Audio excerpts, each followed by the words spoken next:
Hi guys, magandang araw po sa inyong lahat. Ito naman pong kaibigan nyo si Jake. Sa video natin ngayon, medyo na iba ito, no? Hindi po ito related sa masyado sa politics, no? Pero very timely kasi marami ding nagtatanong, bakit palagi lang po may brownout dito sa Pilipinas?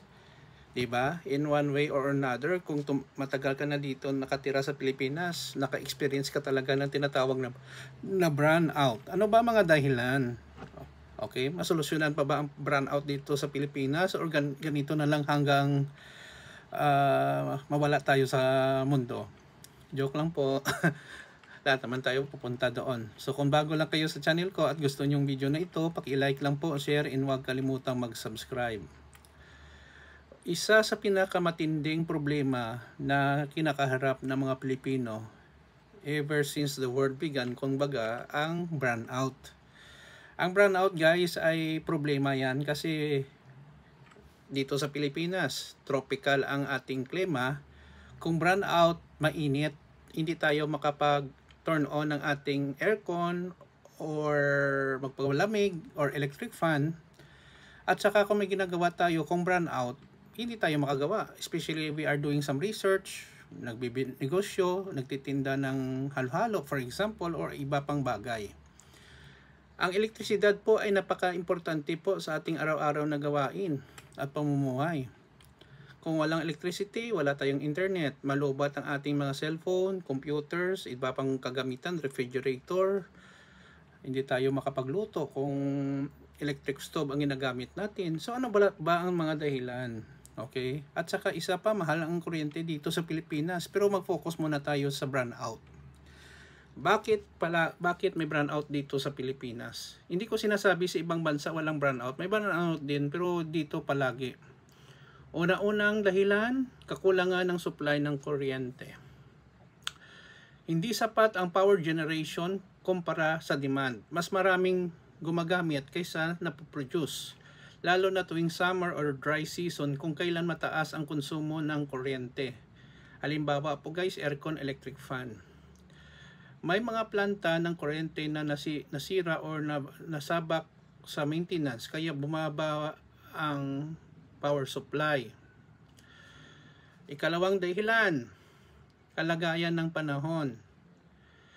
Alam natin ang Pilipinas ay nasa gitna ng globe natin. May mga bagyo, ulan at malakas na hangin ay maaaring makasira sa mga poste, linya ng kuryente or transformer. May dagdag ko lang guys sa ibang bansa na puntahan ko, Taiwan, Australia, Hong Kong, ang kanilang mga poste, ay iba may mga poste pa rin po, karamihan guys nasa ilalim ng lupa. So kung sa ilalim ng lupa, hindi po siya mabagsakan at saka mas tatagal po ang mga wires ng kuryente. May ibang lugar pa naman may mga poste pero kaunti lang doon sa Australia. Dito, well, may mga ang poste na putol o nagkasira, brownout agad. Ikatatlong dahilan bakit may brownout dito sa Pilipinas guys, luma at mahinang infrastruktura. Maraming parte ng power grid sa Pilipinas ang luma na hindi well maintained. Overloaded na transformers at mahinang linya ang nagiging dahilan ng pagkaputol ng kuryente. Tama po yun guys. At isa pa common dito ang nakawan ng kuryente sa mga squatter area, no? Nakaw sila ng kuryente, ang konsumidor, tayo nagbabayad yon, system loss sa mga kuryente na hindi natin nagamit. Ikaapat na dahilan bakit palaging may brownout dito sa Pilipinas, problema sa pamahalaan at pribadong sektor. Kakulangan ng long-term planning sa power infrastructure, may mga issue sa korupsyon or kakulangan sa pundo para sa power projects, red tape o mabagal na approval ng mga bagong power plants. Ito nga may politics din eh. So corruption, isa ring factor. Ikalimang dahilan kung bakit may brownout dito sa Pilipinas, rotational brownouts, planned power interruptions.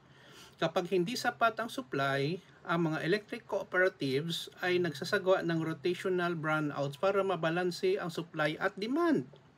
Halimbawa sa Luzon Grid, kapag yellow alert or red alert status na pinapatay nila ang ilang bahagi ng grid. So, yun nga, rotational brownout. At last po, no, sa aking panaliksik dito, technical failures and emergency repairs. May mga pagkakataong bigla ang may technical malfunction sa mga planta, substation or linya, kaya may emergency brownouts na hindi inaasahan.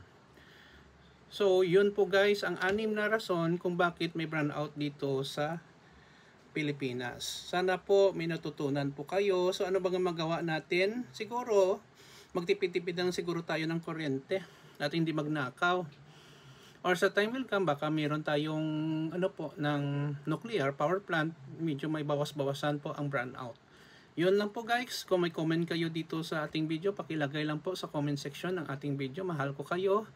Please like, share, and huwag kalimutang mag-subscribe. Ito naman pong kaibigan nyo si Jake Pomperada from Bacolod City, Negros Occidental, Philippines. Paalam guys, ingat po tayo lagi. Mahal ko kayo. Keep safe everyone. Praise God.